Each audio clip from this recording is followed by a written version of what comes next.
Kejaksaan Agung Kejagung mengajukan banding atas putusan bebas yang dikeluarkan Majelis Hakim Pengadilan Negeri Jakarta Barat kepada dua pimpinan Koperasi Simpan Pinjam (KSP) Indosurya, Henry Surya dan June Indria, dalam perkara yang disebut Kejagung sebagai kasus penipuan terbesar sepanjang sejarah di Indonesia.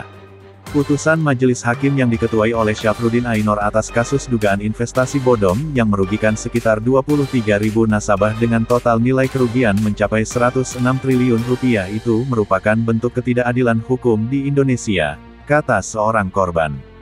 Maling ayam saja dihukum, masa orang yang merampas dan merugikan triliun rupiah bebas, tidak dapat dijerat oleh hukum. Bahkan, bukan hanya pelaku utama, sampai anak buahnya tidak ada satupun yang dijerat, kata Wakil Aliansi Korban KSP Indosurya, Ricky Firmansyah Jong saat dihubungi BBC News Indonesia, Kamis, 26/01. Vonis bebas itu, lanjut Ricky, tidak setimpal dengan penderitaan yang dialami para korban, mulai dari hilangnya uang pendidikan anak, meninggal karena tidak ada biaya pengobatan, hingga bunuh diri. Menteri Koperasi dan UKM, Teten Masduki, menegaskan, kasus Indosurya menjadi presiden buruk bagi koperasi simpan pinjam dan putusan pengadilan telah mengabaikan rasa keadilan bagi ribuan anggota. Maraknya investasi bodong di Indonesia, menurut peneliti ekonomi, disebabkan karena rendahnya literasi keuangan masyarakat dan juga sifat rakus yang menyebabkan kelalaian dalam melakukan verifikasi sebuah investasi. Pada 2019, seseorang yang mengaku tenaga pemasaran mantan pegawai bank atau personal banker menghubungi Ricky Firmansyah untuk menawarkan sebuah investasi. Saya dan hampir semua korban itu ditawari oleh marketing ex-bank untuk investasi di Indosurya, tanpa menjelaskan bahwa ini adalah koperasi, tapi katanya lembaga keuangan, kata Ricky kepada BBC News Indonesia, Kamis, 26/01. Ricky menambahkan, dalam skema investasi itu, dia diiming-imingi bunga 7% sampai 8%. Dia juga mendengar ada korban lain yang ditawari 9% sampai 11% per tahun. Bunganya normal, tidak jauh beda dengan bank perkreditan rakyat 7% sampai 8%. Meskipun di atas rata-rata, katanya yang menjadi perwakilan dari 896 orang korban KSP Indosurya dengan total kerugian 16 triliun rupiah. Akhirnya Ricky memutuskan mulai menginvestasikan uang miliknya dengan total 4 miliar rupiah sejak September tahun 2019. Selama investasi, Ricky menjelaskan, ia tidak pernah memiliki nomor keanggotaan, biaya iuran anggota, dan menghadiri rapat anggota koperasi. Kami adalah orang yang menyimpan uang di Indosurya, bukan anggota koperasi, tambahnya. Investasi Ricky yang jatuh tempo 6 bulan kemudian, yaitu Maret tahun 2020, menjadi bencana ketika pada Februari perusahaan menyatakan gagal bayar. Mereka bilang ada rush, lalu efek COVID, dan banyak alasan lain. Tapi tidak bisa membuktikan. Itu adalah suatu modus, kata Ricky. Akhirnya, kata Ricky, dana yang dikumpulkannya hari demi hari dari jerih payah dan keringat untuk membeli rumah dan biaya pendidikan anak menjadi lenyap. Kami harus mulai dari nol. Hasil banting tulang kami setiap harinya dirampas begitu saja, sangat menyedihkan. Persiapan pendidikan untuk anak juga lenyap begitu saja, ujarnya. Selain dirinya, kata Ricky, terdapat banyak korban investasi di Indosurya yang rata-rata lansia dan pensiunan berusia 60 tahun hingga 70 tahun mengalami kesulitan hidup hingga meninggal dunia akibat uangnya tidak bisa diambil. Banyak anak-anak korban yang sulit meneruskan pendidikan. Banyak yang sulit menyambung hidup hari demi hari. Bahkan, ada yang sudah sakit-sakitan memohon dikembalikan sebagian untuk biaya pengobatan juga tidak dikabulkan, sampai pada akhirnya banyak meninggal dunia karena terhambat pengobatannya, kata Ricky. Lalu, ada yang sampai bunuh diri, ada yang sampai bertengkar suami istri hingga bercerai, tambahnya. Sejak 2020, Ricky dan para korban lain terus berjuang mendapatkan keadilan, melalui demonstrasi ke beragam kantor pemerintah, hingga menempuh jalur hukum. Hingga akhirnya, putusan pengadilan membebaskan pelaku dari seluruh dakwaan. Kami semua patah arah, kami tidak tahu lagi harus meminta perlindungan ke siapa, ujarnya.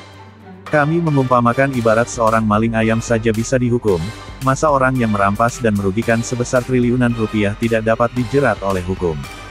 Bahkan bukan hanya pelaku utama, sampai anak buahnya pun tidak ada satupun yang dijerat hukum.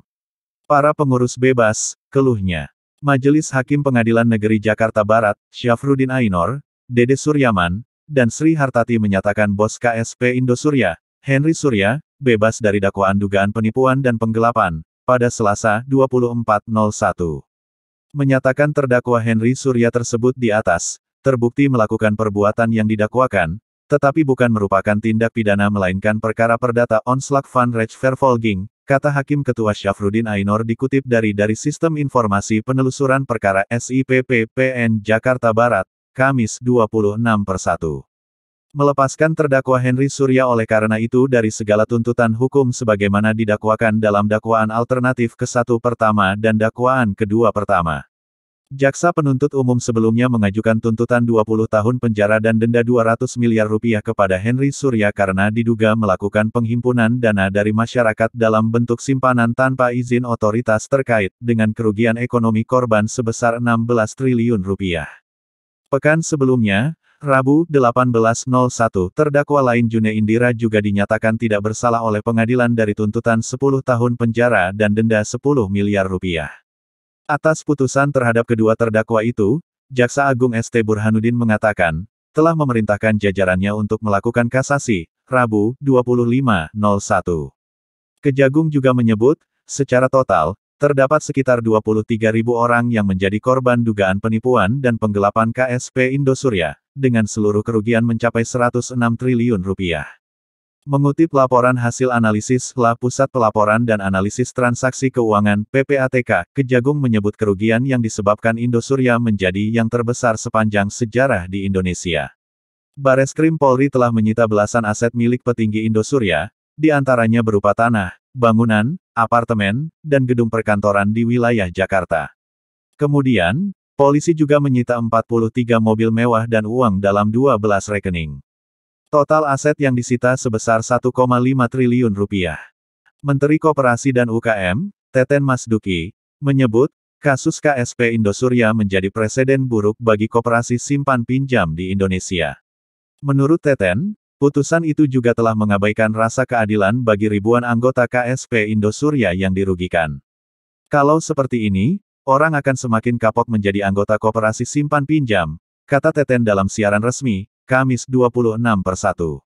Belajar dari kasus Indosurya dan 7 KSP lain yang bermasalah, kata Teten, pemerintah akan merevisi UU Nomor 25 Tahun 1992 tentang perkoperasian, khususnya dalam penguatan di bidang pengawasan dan sanksi kepada setiap KSP. Menteri Koordinator Bidang Politik, Hukum, dan Keamanan Mahfud MD menyatakan kecewa terhadap vonis bebas terdakwa Indosurya.